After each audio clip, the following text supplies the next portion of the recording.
Cherry Valley is the historic home of the Snoqualmie people. My family comes from the Snoqualmie, the historic Snoqualmie tribe. I have a certain connection with that valley, and so do many of the tribal members here at Tulalip. With all the creeks and the river system that was full of, plenty of fish, the Snoqualmies, tended to gravitate to this Cherry Valley. It's basically a floodplain property of 380 acres or so. We have a big crowd of wildlife viewers, a lot of nature walkers, a season of bird dog training. It's a very, very busy, popular unit. It has been the focus of the Snoqualmie Forum for quite a while. It's one of the larger tributary watersheds. It's critical salmon habitat. It has a lot of low gradient rearing habitat, which salmon need, and it's also managed for wild salmon.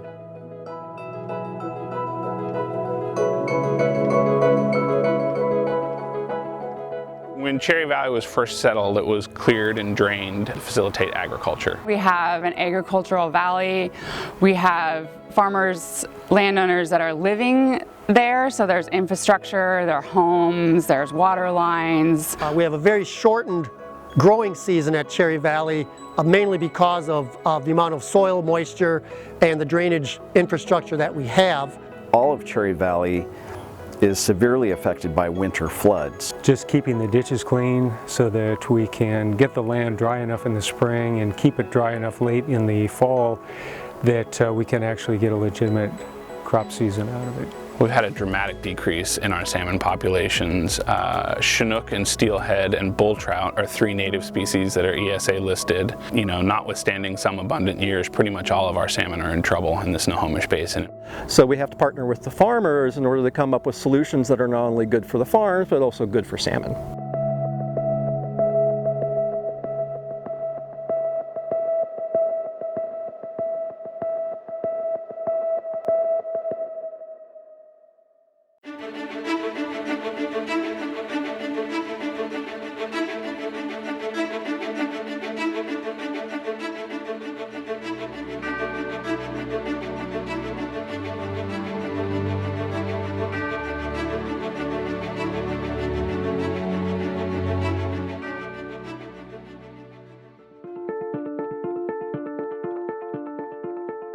Challenges for salmon recovery in Cherry Valley are multifaceted, and there's been a lot of improvement in the last 15 years. The driver for the need to retrofit this pump station was when Wild Fish Conservancy did a snorkel survey. What they found, to their horror, was that every pool in the creek between this pump station and the Snoqualmie River was filled with fish parts. The pumps are macerating pumps. They're designed to chew up any debris that might get into them to prevent it from clogging. That had the unfortunate side effect of not being so fish friendly. The overall approach was to improve the ability for fish to volitionally pass through the pump station. The retrofits to this pump station has been a stepping stone for other projects to happen that Wild Fish and the Snoqualmie tribe and others have done upstream within Cherry Valley from here.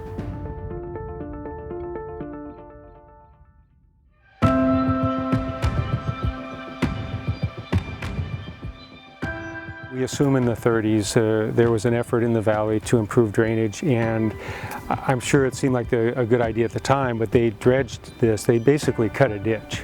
There's practically no riparian area, none of that wonderfully biologically diverse fringe between water and land. None of that existed here.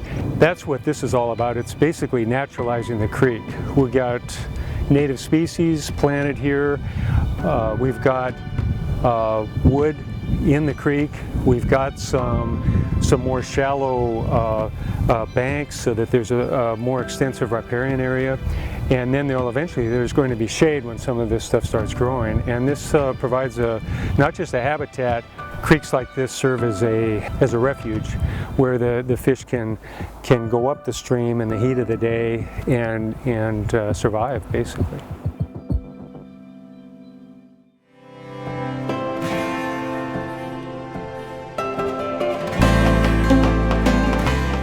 A little bit of rain can cause a whole lot of wet soils here in the valley. So the types of things that we do here to manipulate water at Cherry Valley can indirectly feed into a much larger system, and that's part of what this project is about. So Waterwheel Creek is one of the major tributaries to Cherry Valley. It flows in off of the hill behind Cherry Valley Road, and once it hits the floodplain, it's been ditched and straightened, and it's essentially an ag ditch for several thousand feet.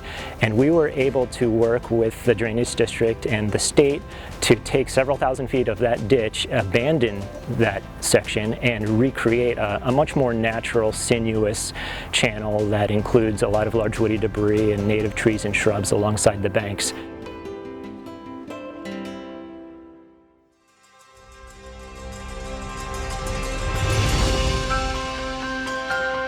What I really like about this project is that synergistic element of fish habitat, agriculture, and flood control. That is such a wonderful story, okay, because I have neighbors up and down this valley that would tell me, do not let somebody from the county, do not let a fish person on your property. And I'm like, come on guys, I mean, these, let's give it a shot. Well, this is the shot. Let's get it right. It will be such an awesome story to tell. Everybody benefited. Having an opportunity to solve some of these challenges and find creative solutions, working with creative partners in Cherry Valley really can have implications well outside of Cherry Valley. You know, if we can use what we've learned in Cherry Valley as a demonstration project and apply those approaches or energize other communities to tackle some of these same issues and actually have a much larger impact on salmon recovery and really make sure that they're going to be around for future generations to enjoy. You know, the reality is that we're falling short of our recovery goals.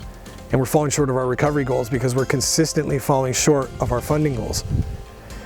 And until we reach our funding goals, we will not reach our recovery goals. We have a lot of problems in the world today, and a lot of them are very difficult to solve, and we don't have all the answers. We have a lot of the answers for salmon recovery. It's something that we can do on a local scale, a regional scale, a national scale.